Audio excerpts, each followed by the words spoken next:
冥府发现一具男尸。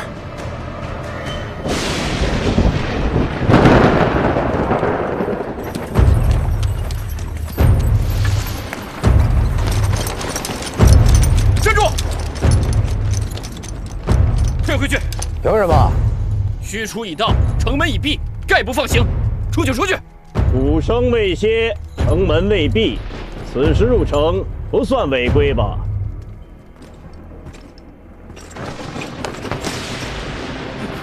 队长，车上发现，拿下！谁敢动？慢着！我是新任蓬莱县令狄仁杰，这具无名男尸便是我来蓬莱要破的第一桩案子。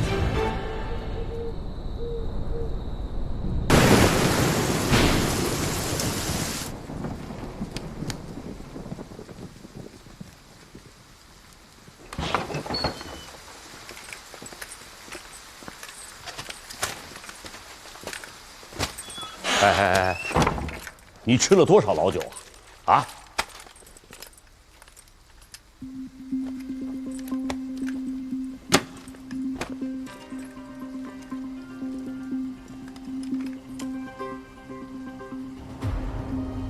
麻风病已经治愈。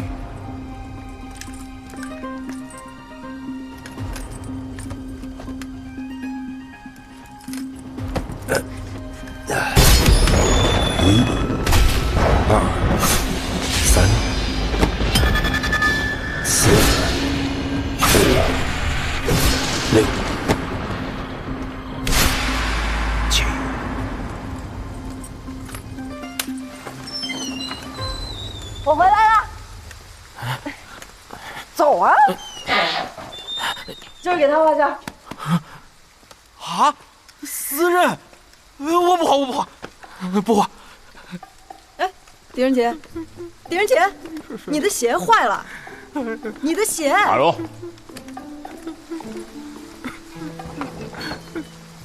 好了，随他去吧，去，研磨去。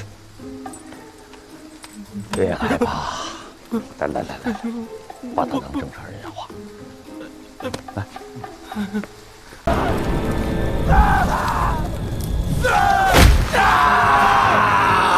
不偷鳏寡孤独，不欺老弱病残，这是规矩。记不住的就给我滚出蓬莱城！是。拉下去，下一个。 老大来了，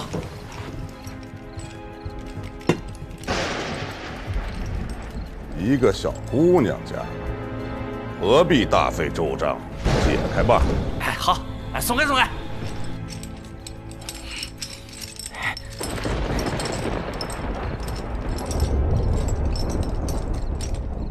你要干什么？你就是霸宗。不错。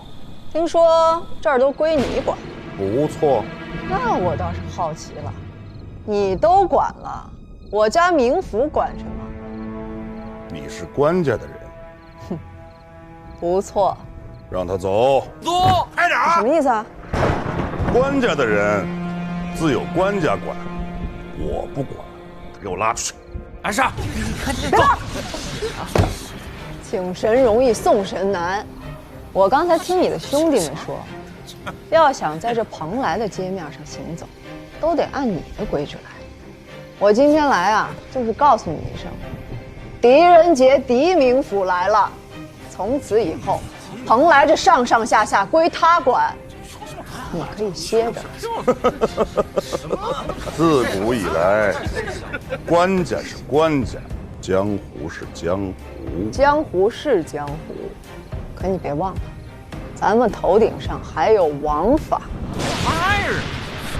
你手上的这江湖权，我得给我们狄明府要回去。权力不是要回来的，是挣回来的，得自己挣。那你说，怎么挣？一下酒，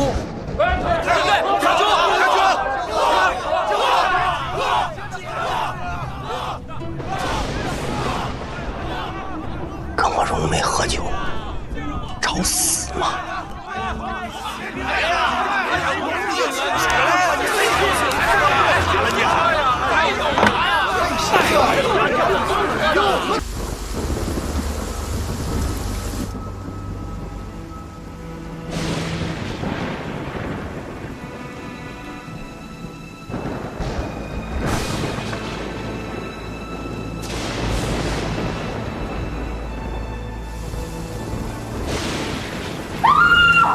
怎么了？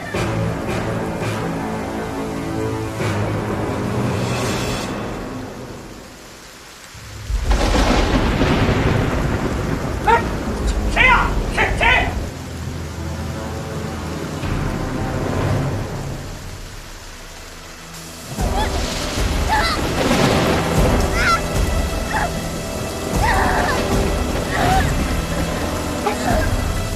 家主，快！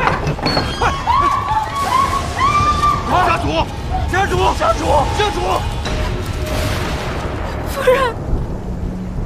夫人，家主还有脉象，快先救家主！快先救家主啊！慢点儿，还跟上！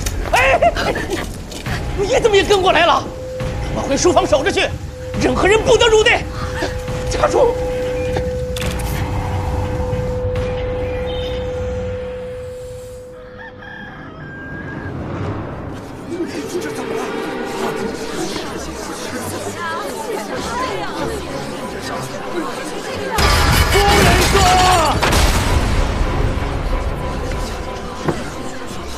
郎君，快喝药吧。我说不喝，偏不喝。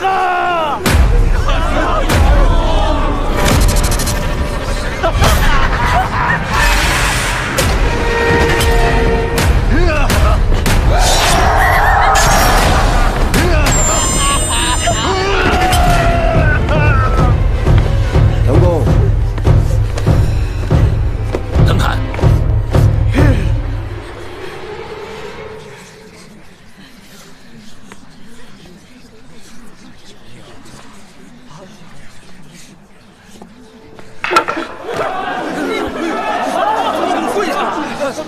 冥府，藤杆，求死来了！我来投案。家主，你醒啊！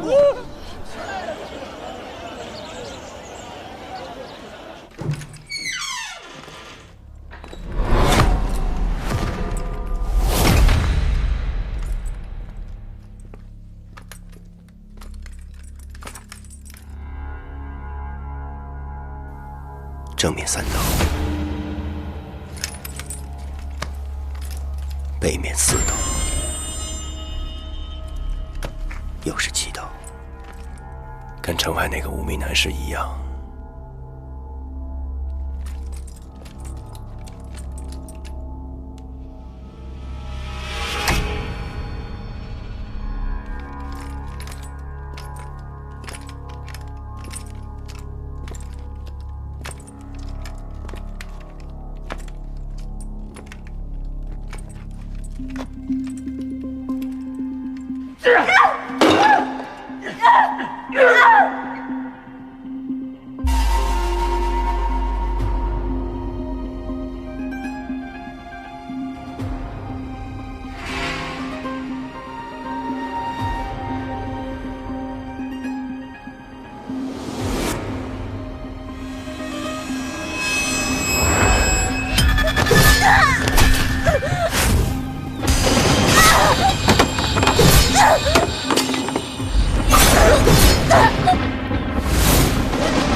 那短剑可有人动过？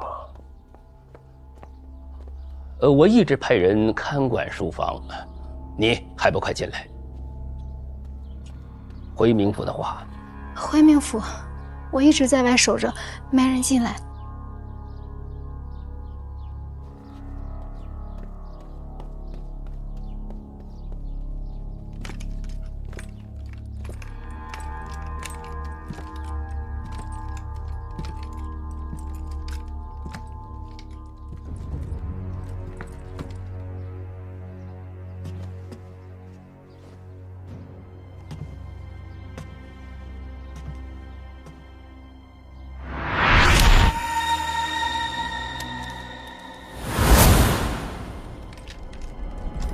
这里摆放过一面屏风，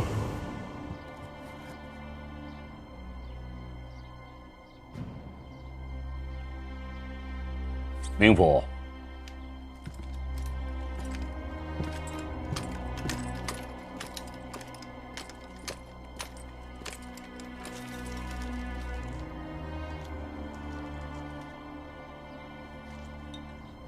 癫狂梦醒柴胡功，相附青皮半木通。癫狂梦醒汤。腾宫疯癫，自何时而起？那个，大概有半年时间。那墙边可是一直有一个四扇屏风？其实那件东西乃是件不祥之物，所以事发之后，家主便差我等把它搬到库房去了。屏风，不祥之物。正是这屏风邪祟，招厉鬼附身，才害家主杀死夫人的呀。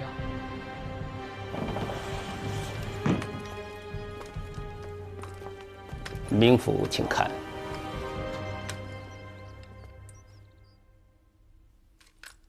杨柳吐蕊，春日景色。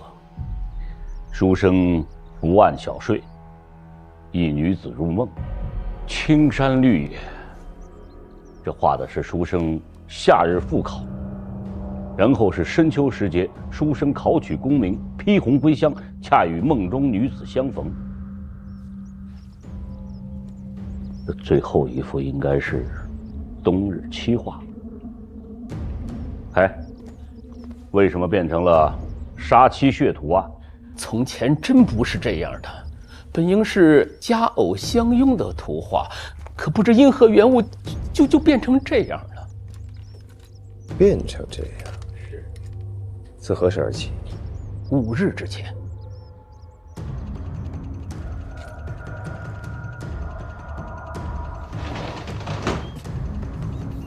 凶器有被移动过的痕迹。从现场的痕迹来看，有人进入过凶案现场，行凶后翻墙逃逸。难道凶手另有其人？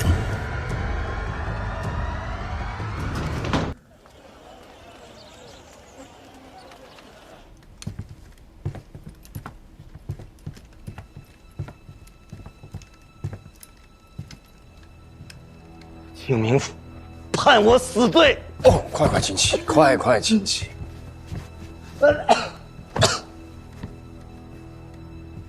请将昨夜之事细细道来。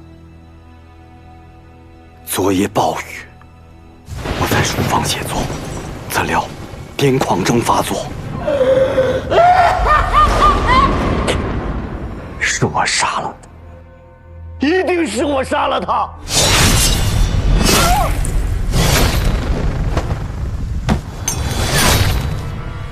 恳请冥府切莫容情，判我死罪。腾公节哀。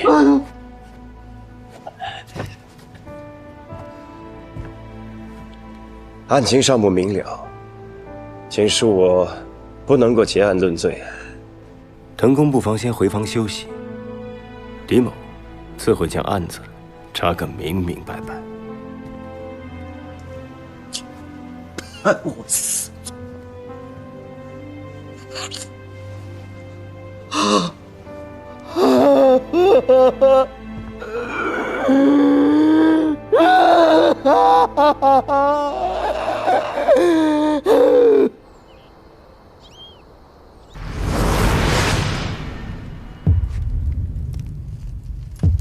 粉末。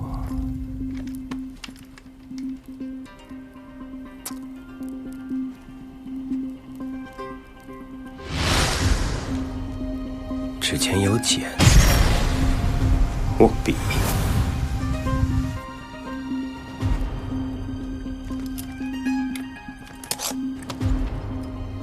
死者指尖、耳中、发髻上皆有白色粉末。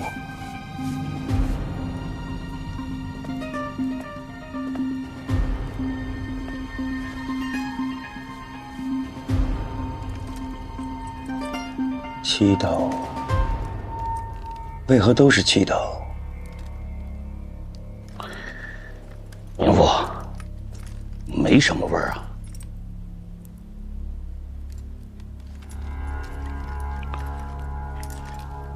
藤勘已经认了，癫狂症发作杀妻，这个案子可以了结了吧？那齐平为何无故变化？窗外留下的足迹，进入书房挪动尸体的人又是谁？这么多疑团都没有破解，就结案了？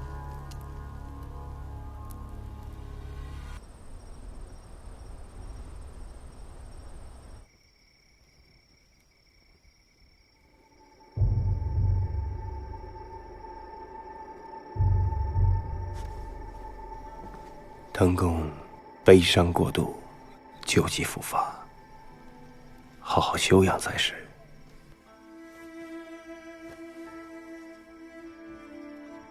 这些都无妨。冥父可知，我20多年前流连京畿之时，与你的父亲有过数面之缘。令尊为人磊落，殷容至今牢记于心的。当年我官拜右屯卫长史，叫做滕仲元。南雁白发悲，孤塞山岳林。天地常入夜，生死共长生。自父亲离开之后，这首诗一直常伴左右。今日得遇父亲故人，是怀殷之幸啊。只是不知藤宫为何？不知为何，我从大漠孤烟转投风花雪月是吧？是银莲改变了我。自从我与他成婚，我便不愿再去碰触杀伐决断，所以改了名，只想做一个沉迷在温柔乡里书写情书的庸人。如今年过半百，唯愿与银莲共度余生，别无他求。可是现在，这一切被我亲手所毁。淮阴尚有一事不明，藤宫为何一定要把罪名揽到自己身上？冥府，即便你不判我，老天也将判我。手刃爱妻，忘情负义。与其每日尽受煎熬，独活残生，不如早赴黄泉，在地下与银莲相见。藤勘求冥府，看在与令尊的交情上，判我死罪吧。藤勘谢过冥府了。藤宫万万不可，淮阴既谋圣恩，自当依律行事。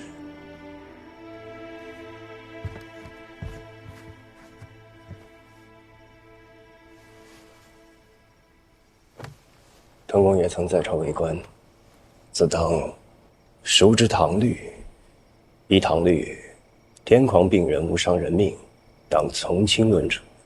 滕公才名远播，全县百姓上书请命，于情于理，我都该判您无罪啊！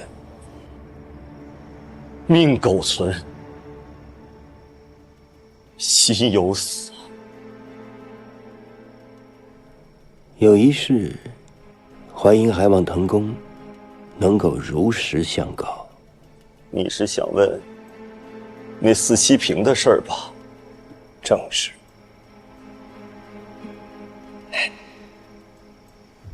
那七平是我10多年前在殿中偶然看到，春、夏、秋、冬4幅气画，画中故事与我和银莲一般无二。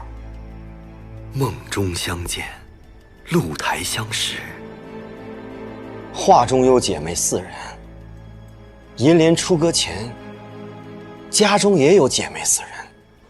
你说，这不是我和银莲的故事，还能是什么？就是因为这种种巧合，我认定这七平一定是我和银莲的独属之物，这才将它买回来。可谁曾想，就在前几日，这酒杯却变成了利剑，刺入了他的前胸。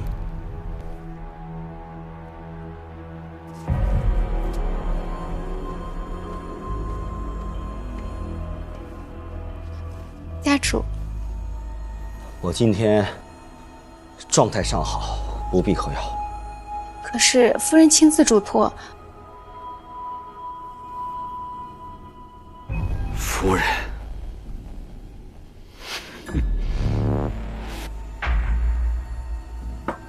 我说过不必喝药。可是夫人说。夫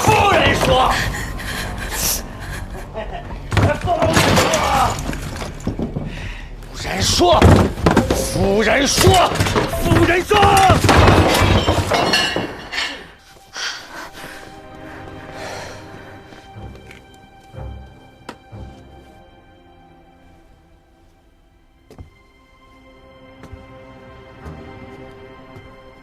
郎君，喝药吧，喝了就会好了。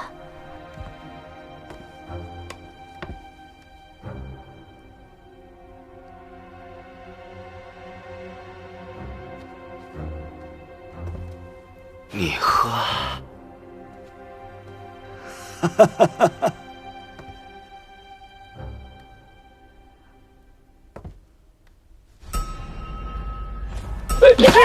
我说不喝，你还不喝？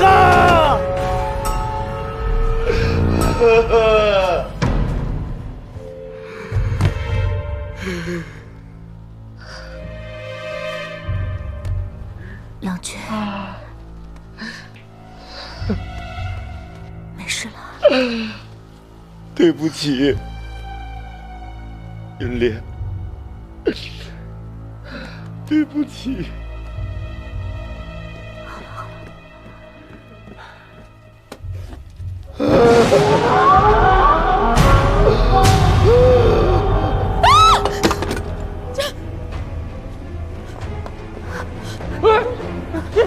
七平，四七平。郎君，郎君，你看，郎君怎么会这样？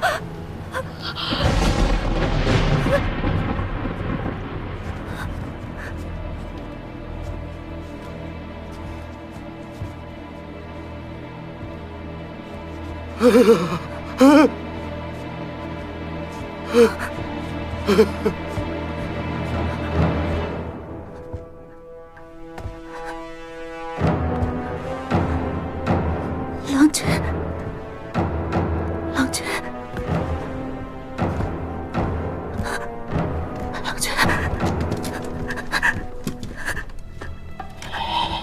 郎君。哈哈哈哈哈！有鬼！有鬼！家主被烈鬼附身了！家主！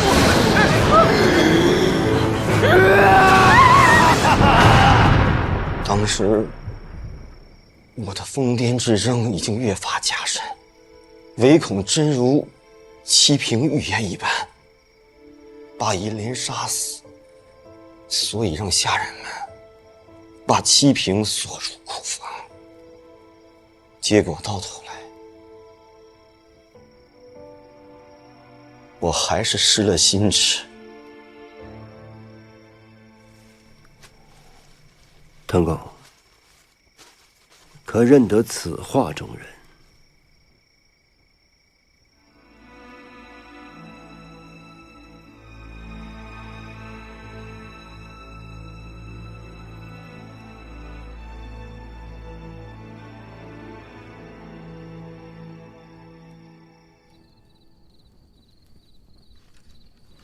滕公与父亲相识，为何不告诉我？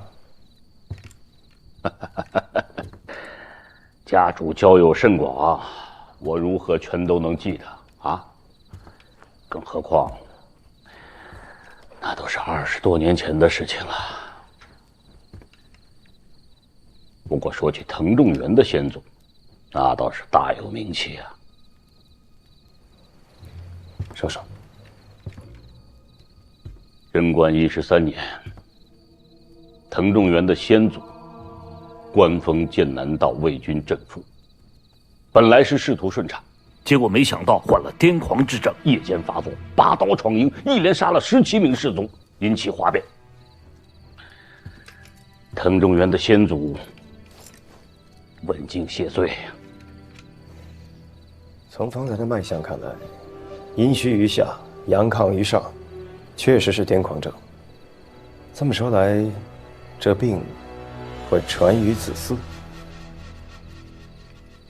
难道这就是滕仲元与银莲不育的缘由？银莲在出阁之前，家中也是姊妹4人，正如这屏上所绘的一样。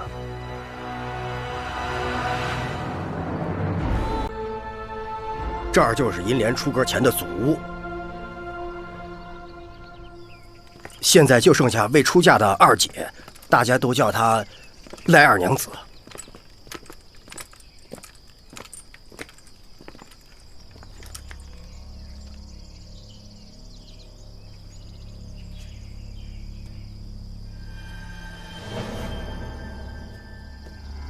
赖二娘子，这位是蓬莱县令狄明府，今日前来。我知道你是谁，我也知道你要问什么。你在查银莲被杀的案子，对吗？你知道他死了？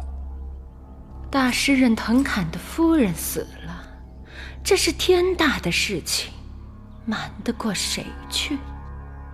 哼！你笑啥？我不能笑吗？他早就该死，这是报应。报应？他这个人，素来水性杨花。谢过明府。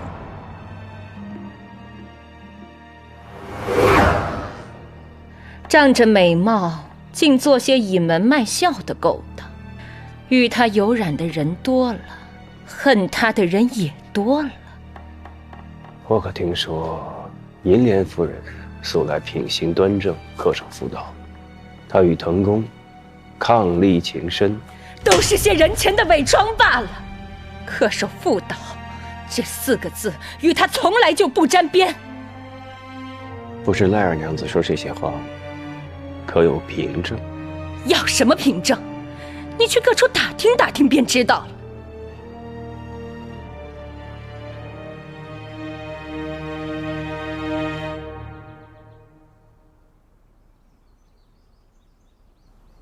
你说他的情人很多，可否将他们的名姓告知于我？我与银莲交恶，素无往来。他现在与何人私通，我又怎会知道？不过，当年有一个叫李翰的，他可是银莲的奸夫，银莲出阁前的追求者，一个平庸至极的无聊男人，整日围绕在银莲身边。后来银莲就腻了。有一日，李翰闯入府中，银莲报了官。不信，你可以去查查。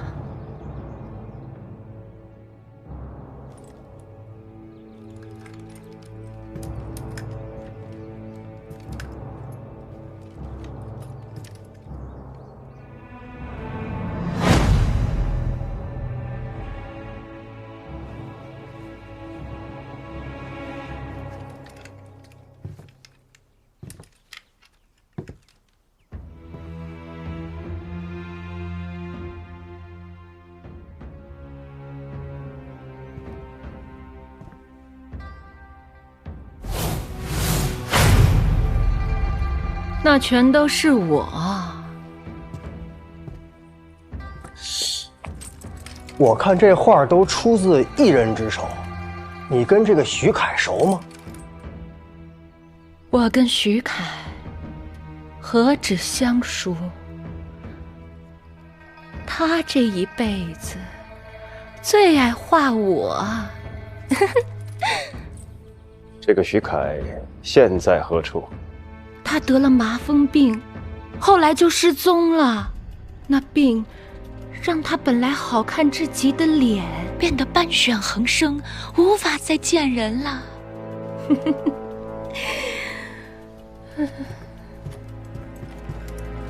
不知赖二娘子上一次与银莲夫人见面是什么时候？是什么时候呢？好久了吧。自那日你搔首弄姿、卖弄风情之后，我便发誓与你再不相见。我跟你不一样，我跟你不一样，我跟你不一样，不一样。我这一生只爱徐凯一人，得不到他，我便终身不嫁。我跟你不一样，我跟你不一样。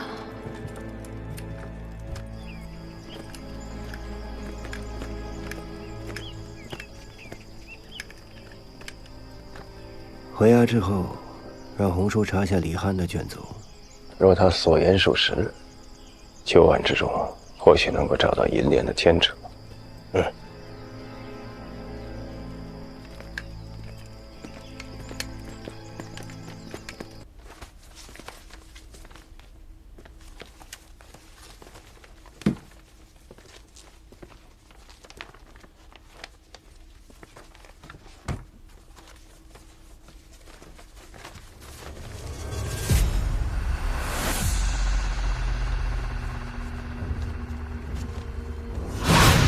我跟徐凯，他是我的情人。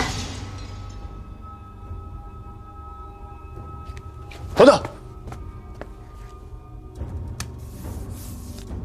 坟墓。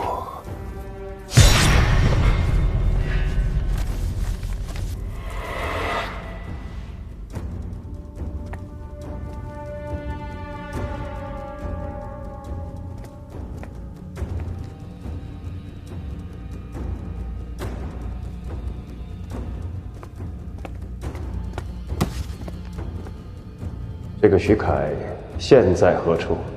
得了麻风病，后来就失踪了。他就是徐凯。你如此大费周章，就是为了告诉我，这一切都跟徐凯有关。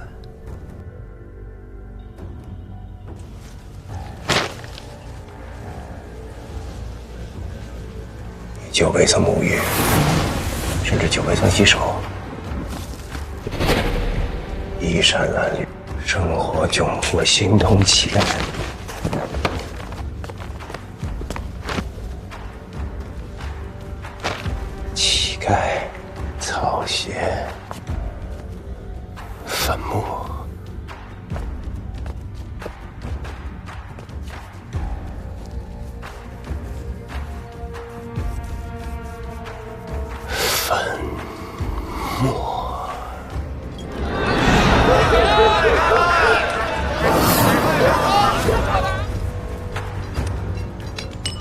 快点儿！快！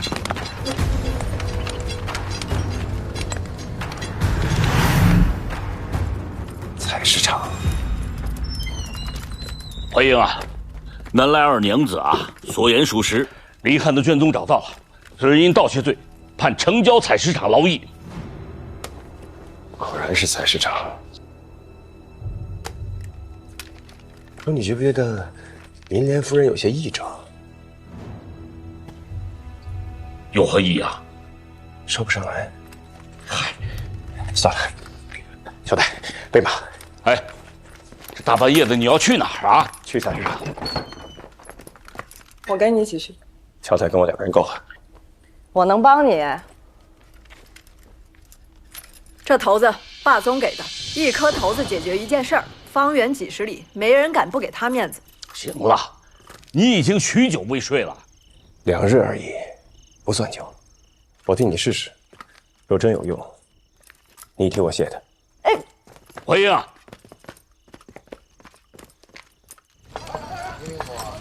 你走哪儿？快点！快点！什么呢？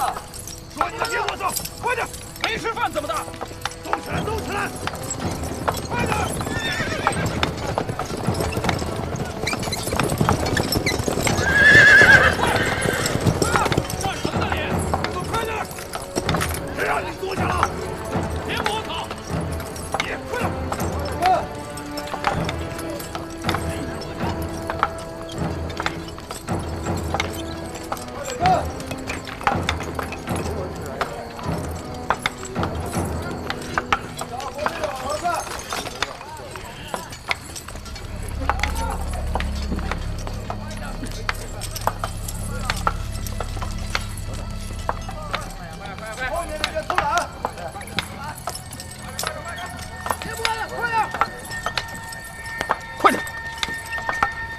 一摩擦，过来！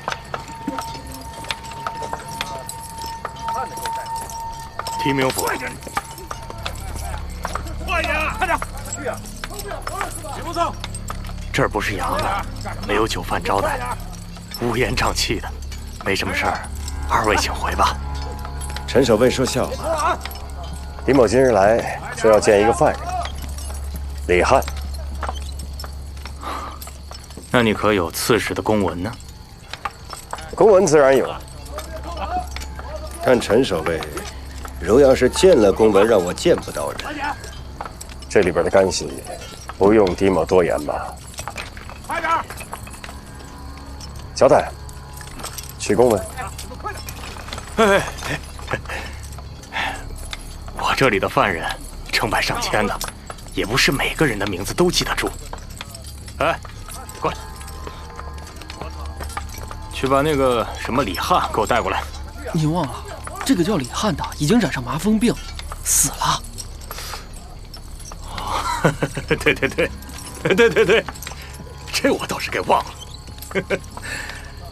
狄明府，不是我不让你见，你听到了，人死了。要不你带我去他的坟上看看。这个李汉。 与多宗凶杀命案有关，狄某不敢疏。陈守卫，有劳了。随我来吧。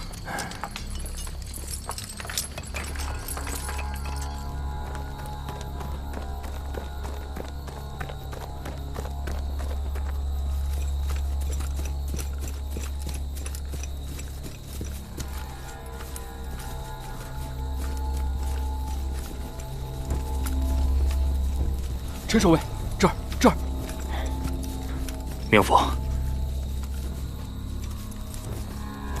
人死了多久了？10天，20天。新土。我若想挖坟验尸，陈守卫，可否行个方便？明府。 这恐怕不合规矩吧？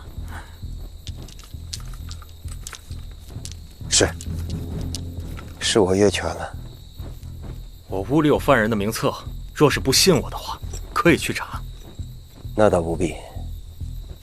既然已经来这看到了，这差事就算是交代了。多谢陈守备通融，走吧。多谢。哎，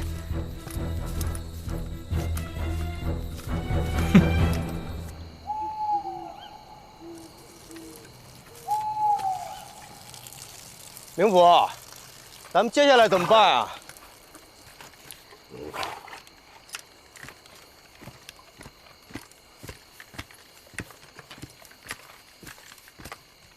明府，挖坟，挖坟。这采石场戒备森严，再进去怕是难啊。等一等，一会儿应该会有人来给我们带路的。啊？明府，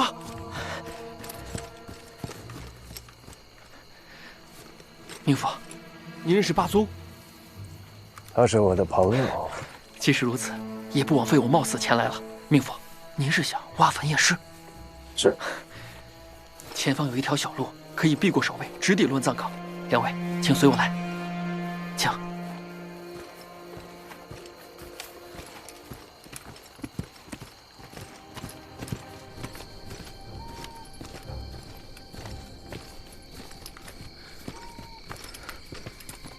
明府，挖开。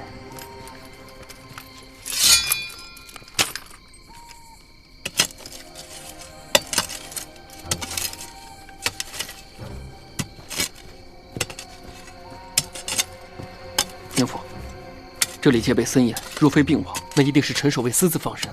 这类事情时有发生，小人我职位低微，知之甚少。明府，我只能帮您到这儿了。你甘愿冒如此风险来，是为了帮我，还是为了霸宗？我家中受过霸宗不少照顾，有恩报恩，本该如此。明府既是霸宗的朋友，住明府，那自然也就是住霸宗了。如此多谢了。明府言重了。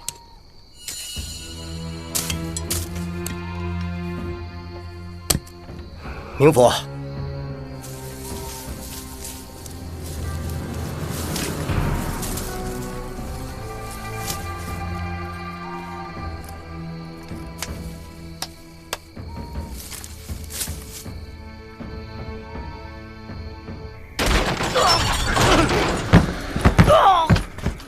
别喊，让他看一眼那草席。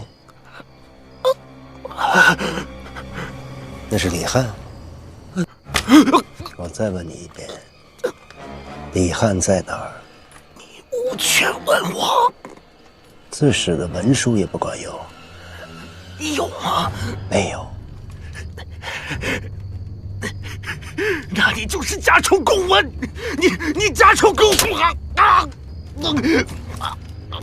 不说实话，我现在就杀了你。我狄仁杰能判案，也能断案，说不定到最后，你这案子还是够我来判。我保证让你死得不明不白的。你到底是官是匪啊？你希望我是官还是匪？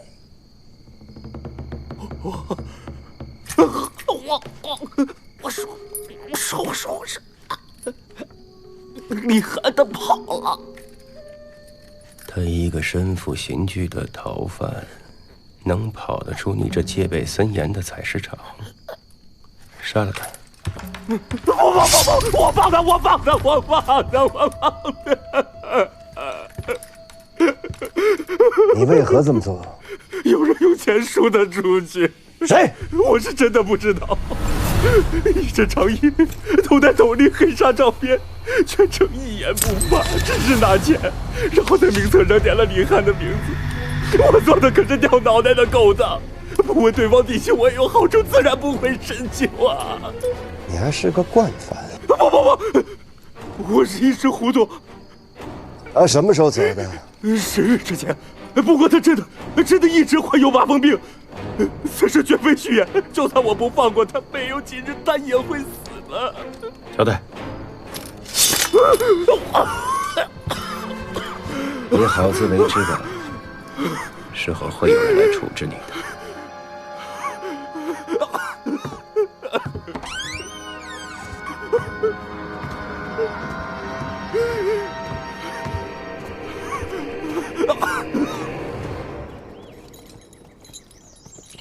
明府，你之前说过，李汉是因银莲的记恨而入刑，而李汉被放又在无名氏发现之前。如果这个无名氏真是徐凯，而且两个案件又有相似之处，那这个李汉因为记恨而杀人的动机就能坐实了。那保他出来的这个人，可能就是他的帮凶啊。最近长进不少啊。根据书画铺留下的粉末看来，告诉我们无名氏身份也是李汉。现在想来，银莲当时是出于恐惧，因为他当时就认出那个人就是李汉。回城之后去找一个乞丐，长发遮面，后不挡脸，因为麻风病而有残疾，形容特殊。既然形容特殊，就应该不难找。我是时候去见识一下银莲夫人的真容了。真容？马荣新认识这位霸宗大哥，好大的威风啊！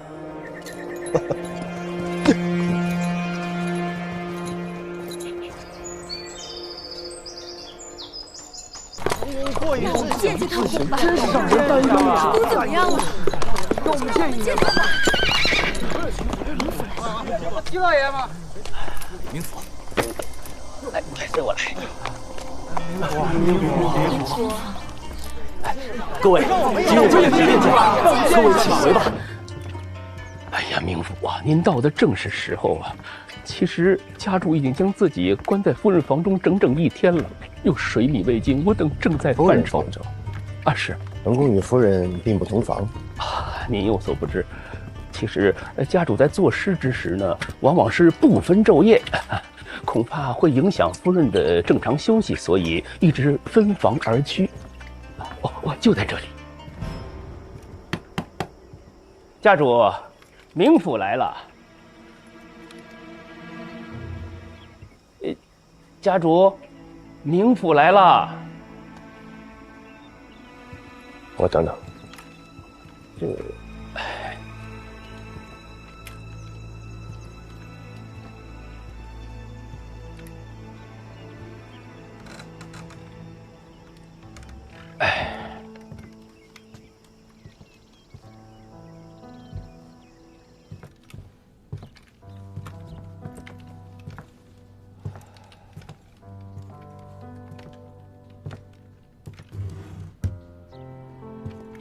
我在这里思念亡妻，不愿被人打扰，明府久等了，怠慢无愧。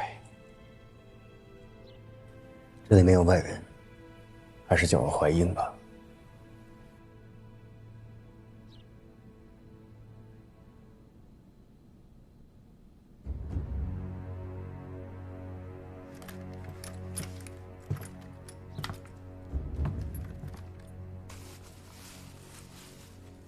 这是夫人的手笔，一浓一笺，正柔气人。旧山虽在不关身，且向长安过暮春。一树梨花一溪月，不知今夜属何人？好诗啊！这些都是银莲留下的。他受我影响，也喜好诗词风雅，偶尔在我指点下写作，兴趣而已，尚不足以传世。见兰芝，则异香自来。此诗若是传送出去，也是佳作。睹物思人，心绪难平。唯有，我们还是换个地方说话。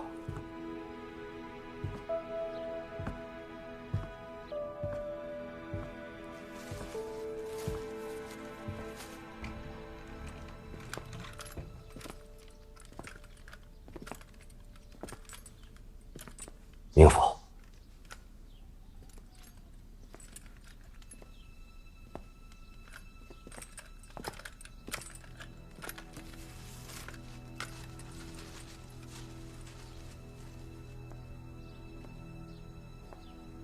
这首诗作，银莲生前曾托我修改，一直未能完成。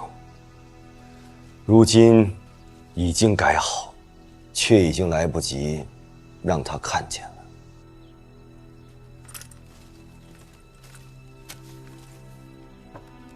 明府，坐。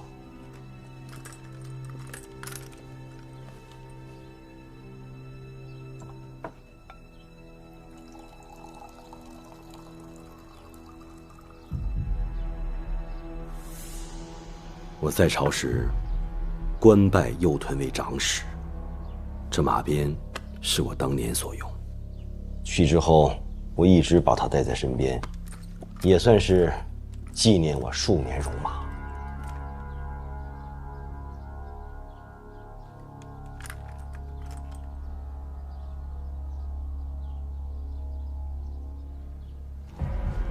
明府，你打算何时将我判死？滕公可曾听过李翰？李翰，这名字耳生，不曾听说。夫人平日出府，中意去哪儿？我平日只知闭门写作，并不知道银莲有何去处。在夫人未出阁之前，曾被李翰追求，因误其滋扰，夫人诬了他个强盗之罪，让他蒙冤入刑。可就在数日之前，李翰被人赎出，因为被夫人冤枉，平白受苦，对夫人的恨意可想而知。就在那日，夫人遇害当天，滕公因癫狂症发作，迷失了心智。有人在书房中发现了厉鬼出没，恰好李翰就在府内。传言出现过的厉鬼，大概就是他。所以，此案他才是最大的凶险。怎么说？是这个李翰害死了银莲？那个将他赎出之人同样罪大恶极，那个人是谁？找到李翰，便可真相大白。多谢明府。其实是这样的，家主每逢作诗之时呢，都是闭门不出，所以其他人也不敢打扰。我家夫人闲来无事，就会回娘家探望她的阿紫，两家呢也不知赖二娘子上一次与银莲夫人见面是什么时候？我与银莲交恶，素不往来。他的阿紫指的可是赖二娘子。是位老姑娘了，一直未嫁，怪可怜的。夫人与二娘子一直有来往吗？这倒没有。听说姐妹二人从前积怨颇深了，也是近段时间才再有来往的。自那日你搔首弄姿、卖弄风情之后，我便发誓与你再不相见。毕竟是姐妹血亲，哪有真隔夜的仇？有理。明府慢走。关门吧。你怎么来了？霸宗的头子用的不错吧？还行吧。接下来咱们去哪儿？帮我再去跟你那个朋友打听打听了。一般这城中女子与情人私会，都会去哪儿啊？这个不用问，他以前告诉过我。他为什么告诉你这个？这你不用管啊。走，我带你去。哎呀呀呀呀呀！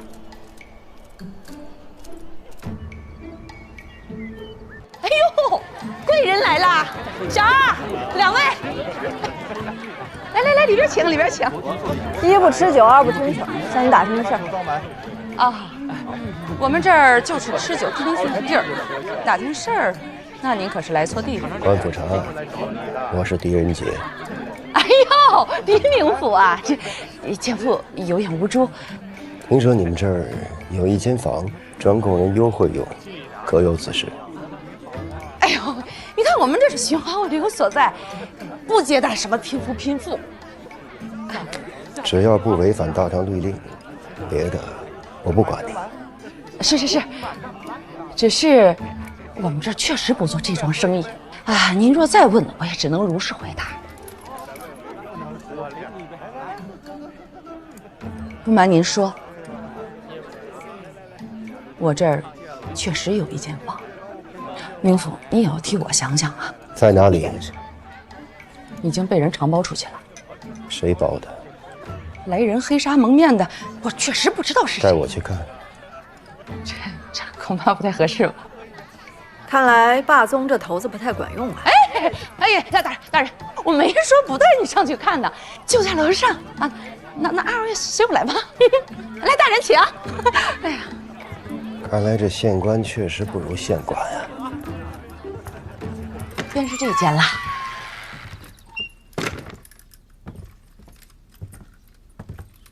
哎呀，明府莫怪呀，我们做生意的也实在没办法。当真不知来者何人？确实不知。这间房子他从来不让打扫，自打包出去之后，连我都没有进来。那与他幽会的人，那就更不曾知道了。先下去吧。哎。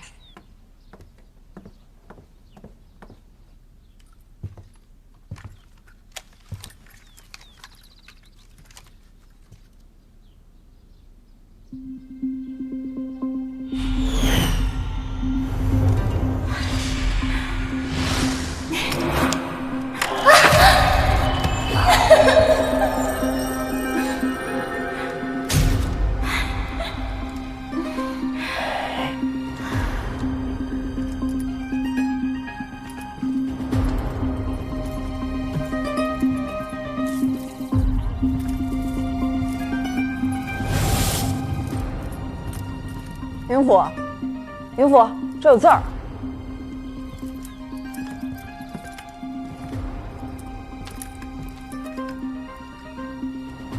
旧山虽在，不关身。这是银莲夫人的字。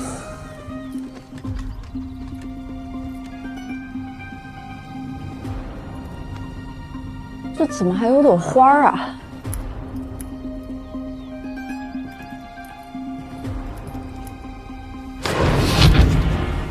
你如此大费周章就出来告诉我，这一切都跟徐凯有关。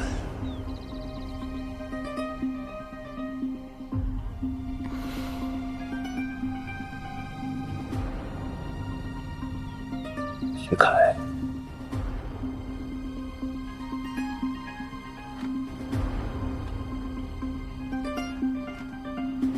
明府，明府。你这叫破坏政务，挺会玩儿。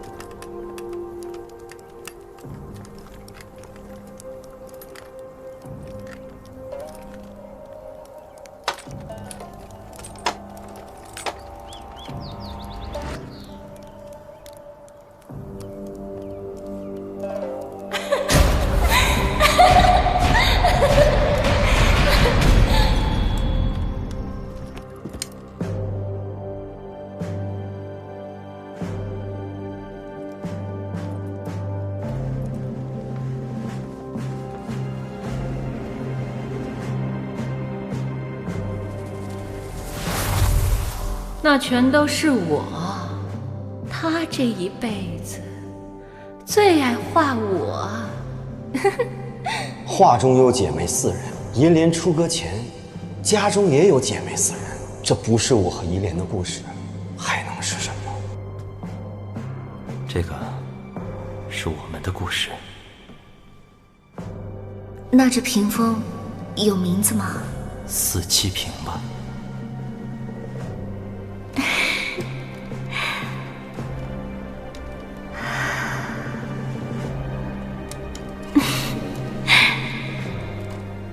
这画上的就是你。你和徐凯之所以偷情，是因为你们彼此相爱。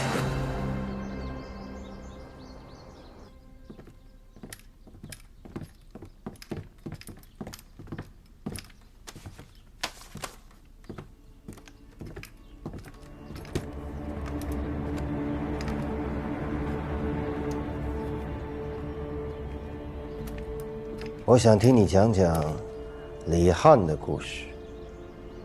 不认识。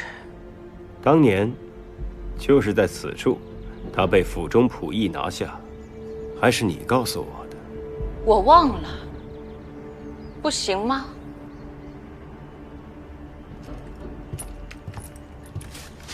那你看看这画像上的人是谁？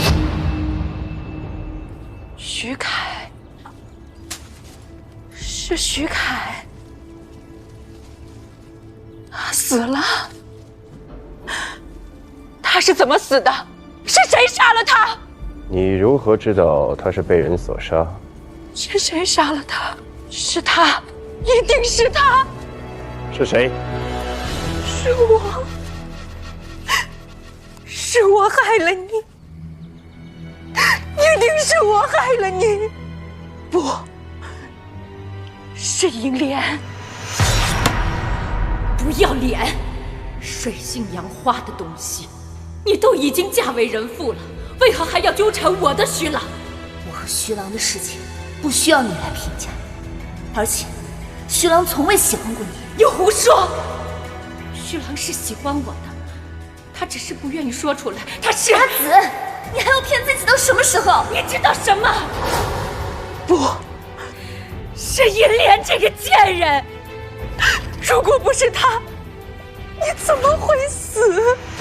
喜欢的是我，是我。你早就知道徐凯与银莲私会，对吗？不，他们没有。徐凯本就是银莲的爱人，那画中画的也都是银莲，你又何必自欺欺人？滚出去！滚出去！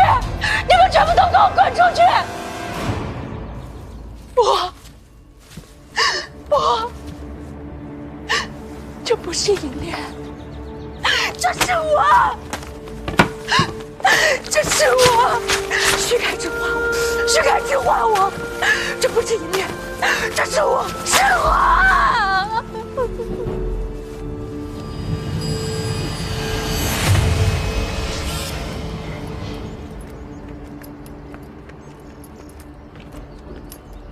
是时候请你的朋友帮第3个忙了。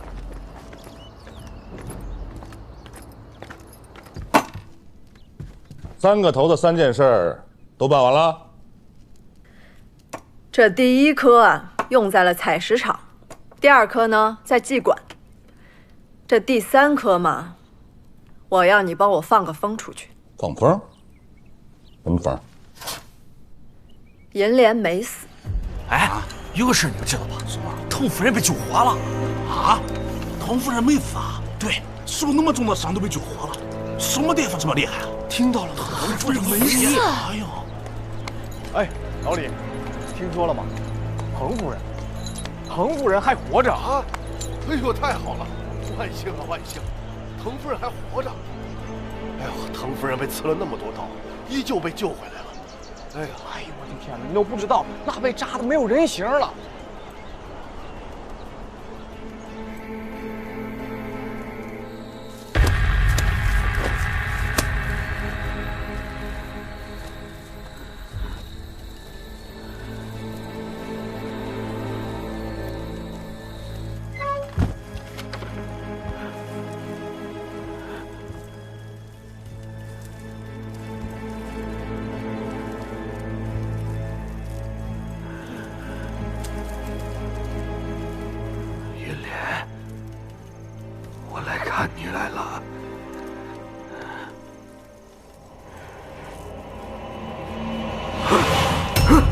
李翰，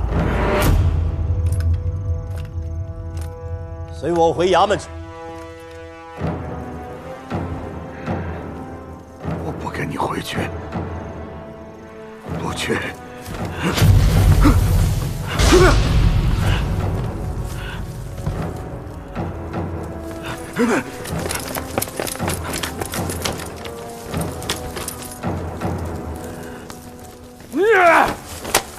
我不跟你们回去。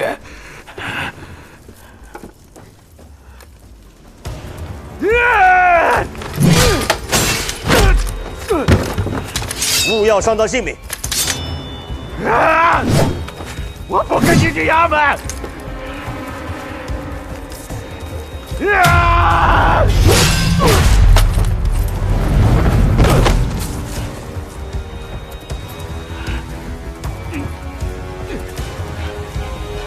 我绝对不会跟你们回去的！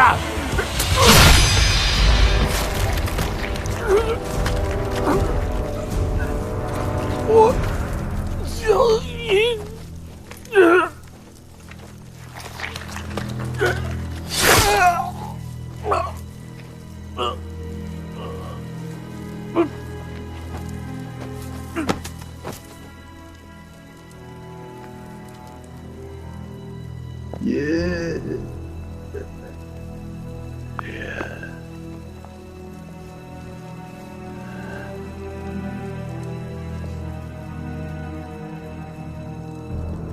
你为何取他性命？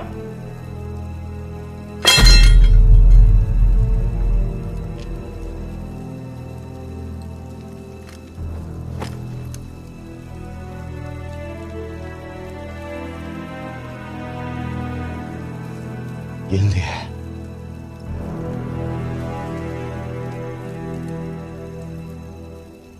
我为你报仇了。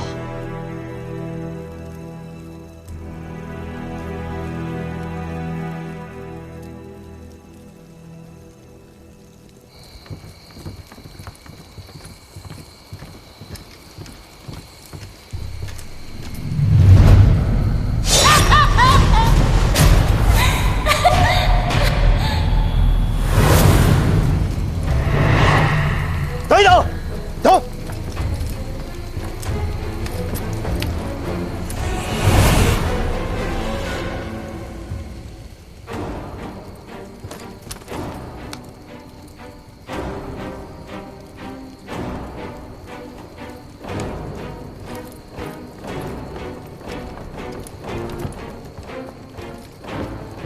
灵甫，怎么了？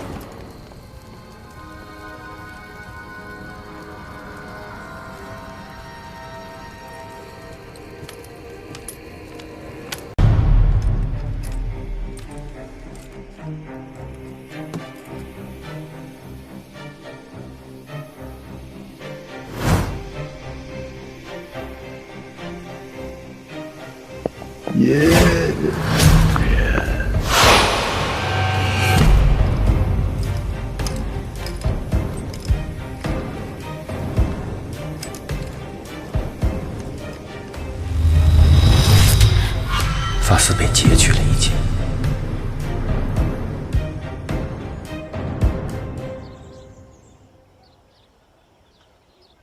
狄仁杰，狄仁杰，哎，哎，红叔啊，狄仁杰呢？别老狄仁杰的，叫明府。你这手里拿的什么？穆强送来的木头，说是狄明府订购的，他们找了好久呢。红杉木。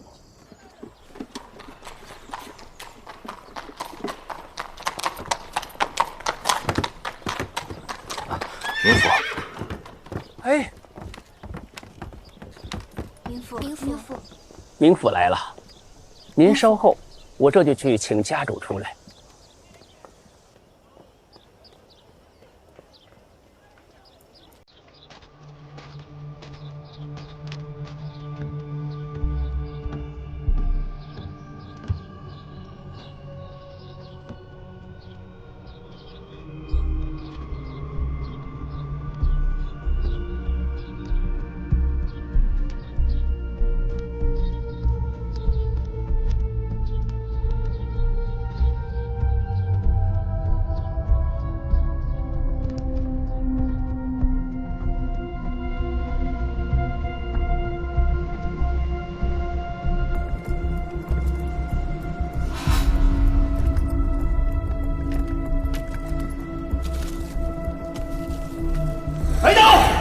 回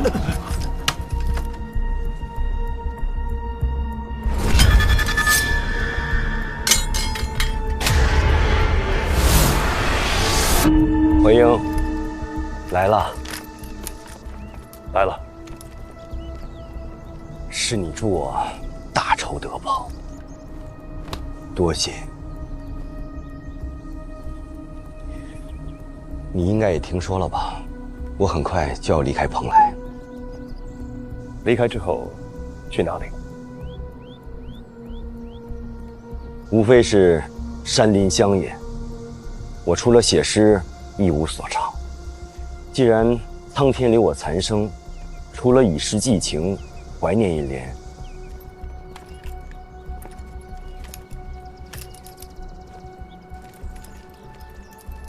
这七瓶是何人所画？一个无名画师，不记得了。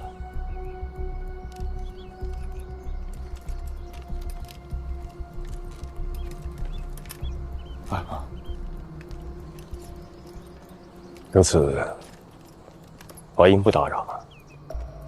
冥府公务在身，恕不远送。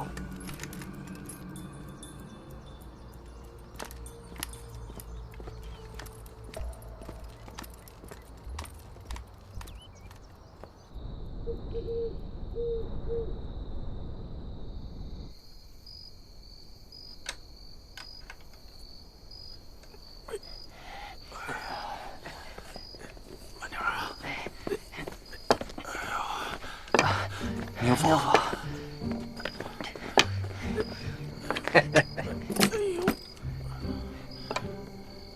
人形沙袋，欠练。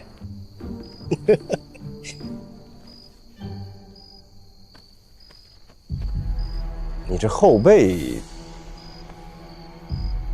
啊，从军的时候啊，犯了军规，鞭刑罚的。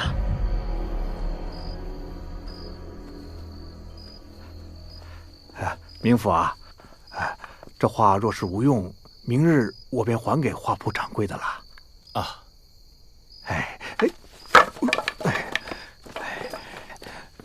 慢点，慢点啊，多谢啊。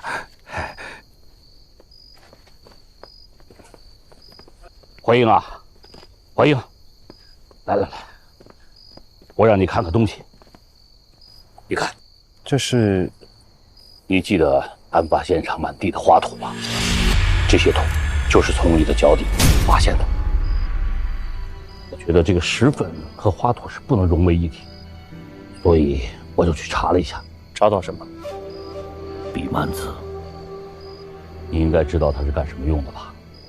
我当然知道。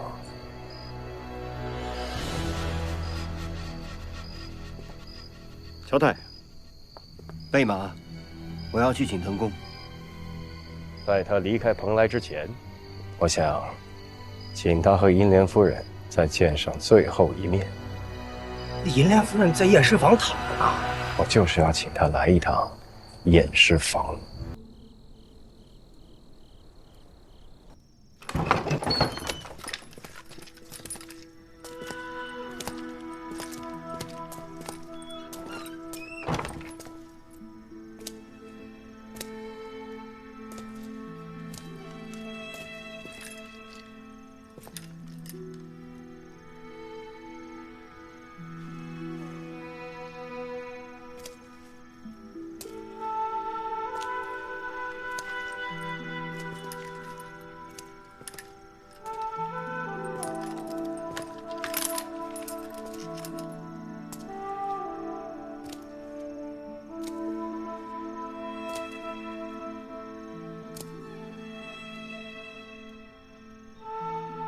腾公可曾觉得夫人看起来有些奇怪呢？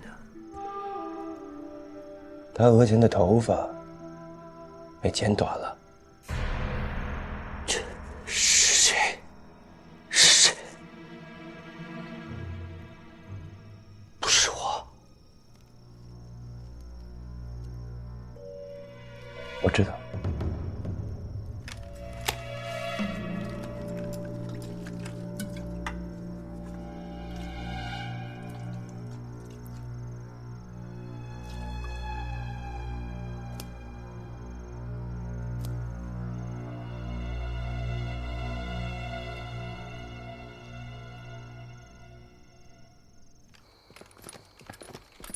明府。腾公，明日一早我会登门送行。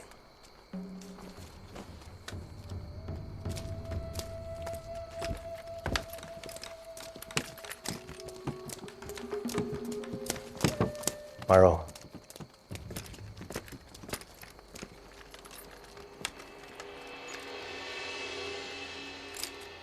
不许出半点差池。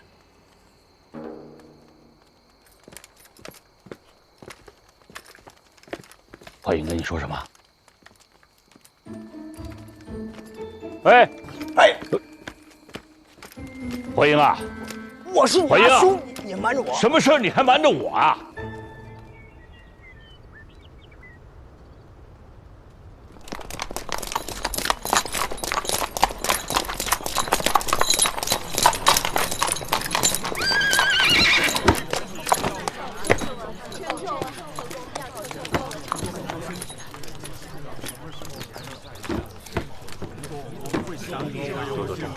怀英，怀英，你若再不出现，我就见不到我了。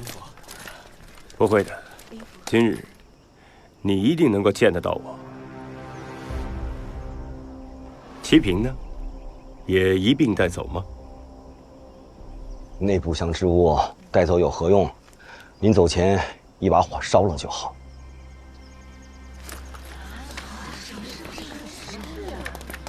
那齐平是腾公与银莲夫人爱情的重演，烧了的，不是把腾公与银莲夫人的爱情也一并烧掉了吗？你这些话有些刺耳。我与亡妻的感情，天地可见。岂是一把火就能够烧掉的？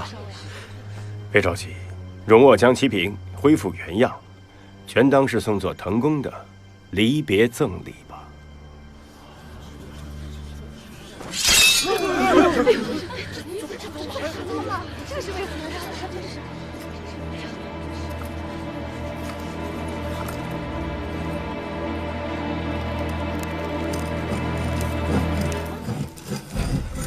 这上面的切掉了啊！这可能划掉了，快走！这里面还有一层，这怎么回事？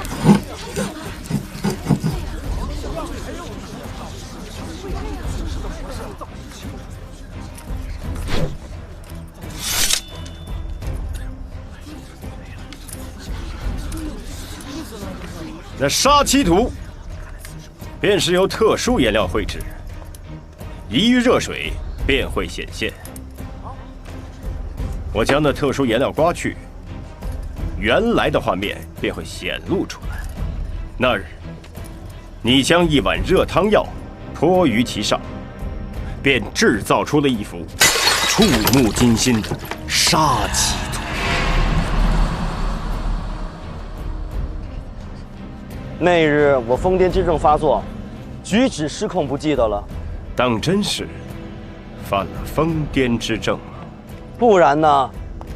难道你要说我是故意将汤药洒在七瓶上？就是这个意思。你先让七瓶变化，再外传鬼祟邪说，让疯癫之症发作，迷失心智，杀害银莲。腾公，这便是你的计划，杀害银莲夫人，得偿所愿。因疯癫之症杀人，大唐律令、民心、民意，便都站到了你这一边。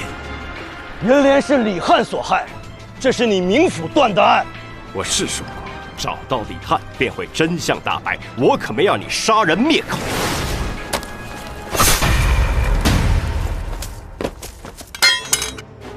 若真是那李翰因报仇杀人，又何须大费周章让七瓶变化？我为何要杀银莲？我曾问过你，这七瓶是何人所做？无名画师而已，何必再问？非是画师无名，而是你不想告知我画师的名姓啊！图上画的可是银莲夫人？徐凯，你怎么来了？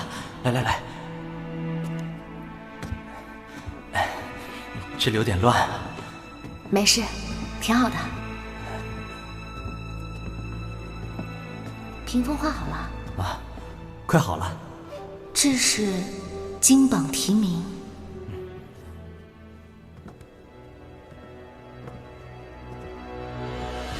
这画的好像是个故事。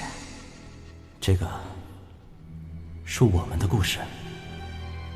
这屏风有名字吗？就叫四七屏吧。那七屏中的女子也是她，只是这男子可不是你，而是画师徐凯。照你这么说，与银莲厮守半生的该是这个徐凯，然呢？你杀了他！七刀，银莲府身中也是七刀，巧合吗？不然。只是我一直也没有参透，直到我在青楼包房外的墙壁上发现了你用指甲刻下的7道划痕。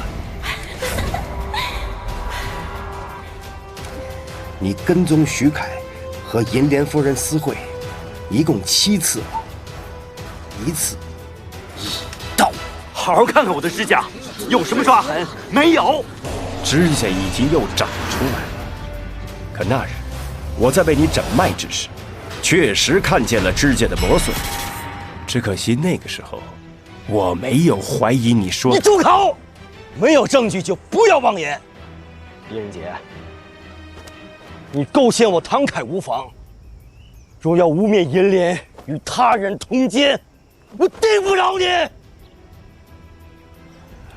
我一直百思不得解，我不明白。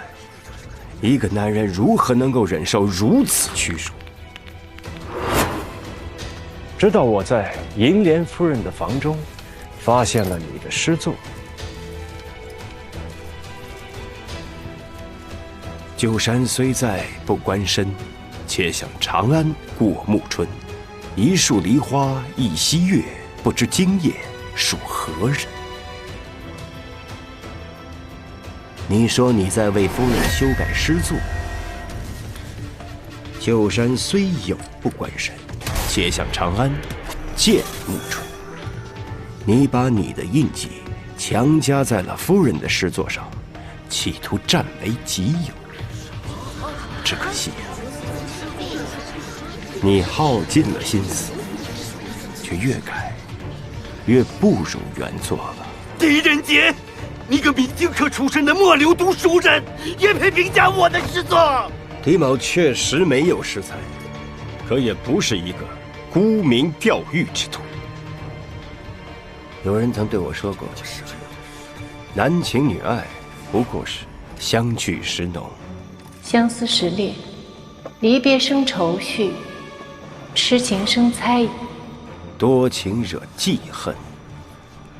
这些情愫，在滕公的诗中淋漓尽致，其媚然缠绵，比之女子还要入木3分。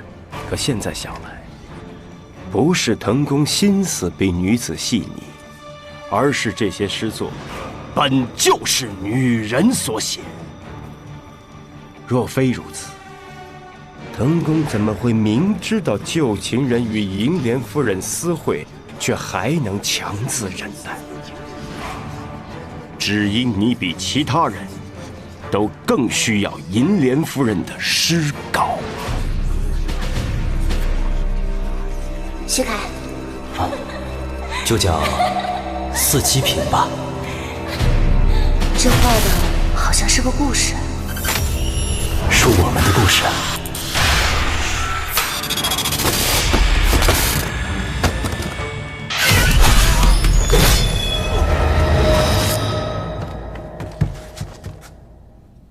狄仁杰，你给我滚出去！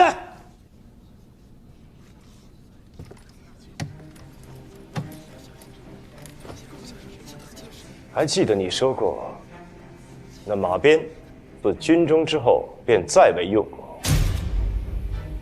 这马鞭是我当年所用，去之后我一直把它带在身边，也算是纪念我数年戎马。那鞭梢上的新鲜血迹又作何解释？敢把你的后背亮出来给大家看看吗？指甲可以再长，鞭痕却是留下就留下了。你每日以马鞭自吃，想要降服心魔，可终究你还是忍不了了。你先杀徐凯，然后再假以疯癫之症杀害林烈。你说我的疯癫之症是装的？在你的书房之中，我们发现了比曼词。比曼词少量服用可使人呈现疯癫症之状。为了杀害银莲，你不惜一连服用10余日，坐实了你的疯癫之症。我若真要杀妻，何须如此？一开始，你确实不想手染鲜血，所以你行贿私事，赎出了李翰。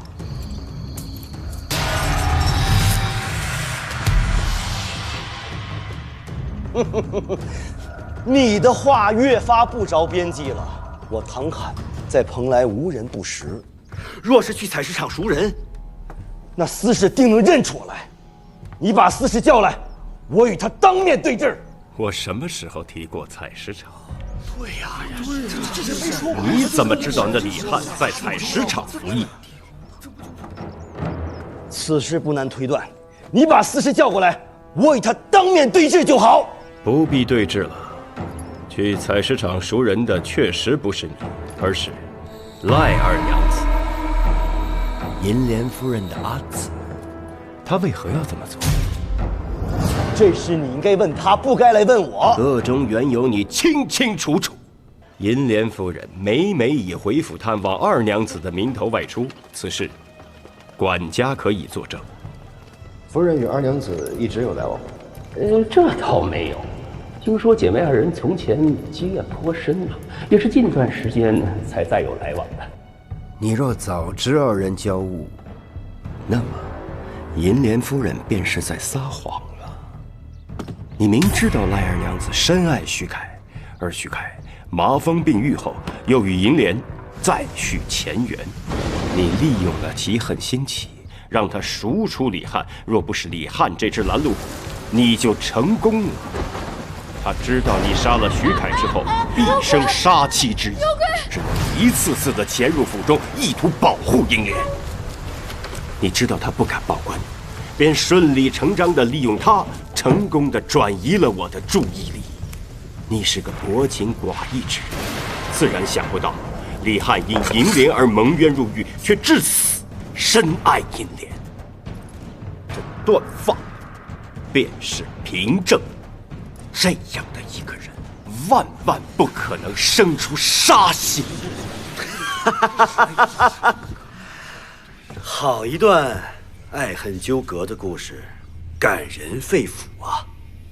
狄仁杰，你言之凿凿，是有将我治罪的证据了吗？我没有证据。李翰和徐凯皆已身亡。只凭着在你府中找到的比曼词，不足以给你定罪。狄明府，我腾侃在诗坛的盛名，岂是你几句风言风语就能动摇分毫的？你如此构陷于我，现在你该考虑考虑你的后果了。想你也曾是凭借真才实学叱咤诗坛，怎会沦落至此？接连3人因你丧命，你心何安？一派胡言！来人，给我进人门！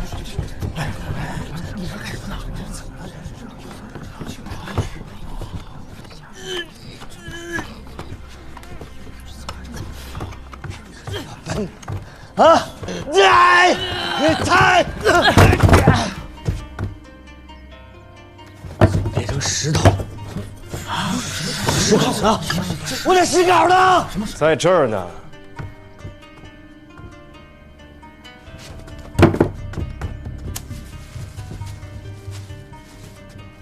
其他石稿呢？我其他石稿了。在去往长安的路上，是我吩咐马融入得府来，将他们都替换了。这些诗稿都是银莲夫人的笔体，是你还未来得及誊抄之作。你每日假装悼念，将自己锁在夫人房中，其实是在翻找遗作。我治不了你的杀人之罪，可你用银莲的诗作金鸡夺魁、欺君之罪，你照样难逃一死。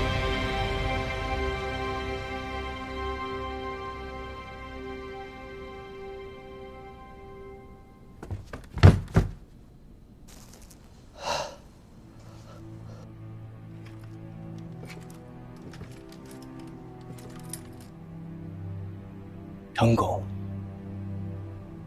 我今日不抓你，你走吧。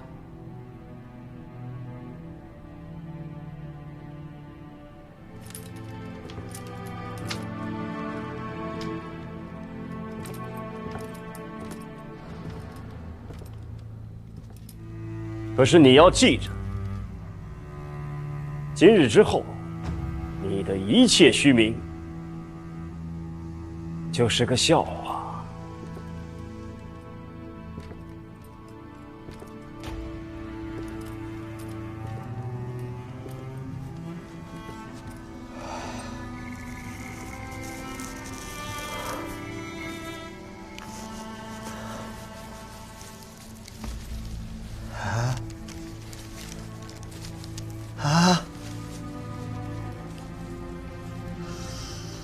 哈哈哈哈哈！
我在蓬莱长事已久，多有违背律令的地方。狄仁杰打算怎么处置我？他说：“你输了，以后蓬莱县，你管得的，他来管；你管不得的，也由他来管。”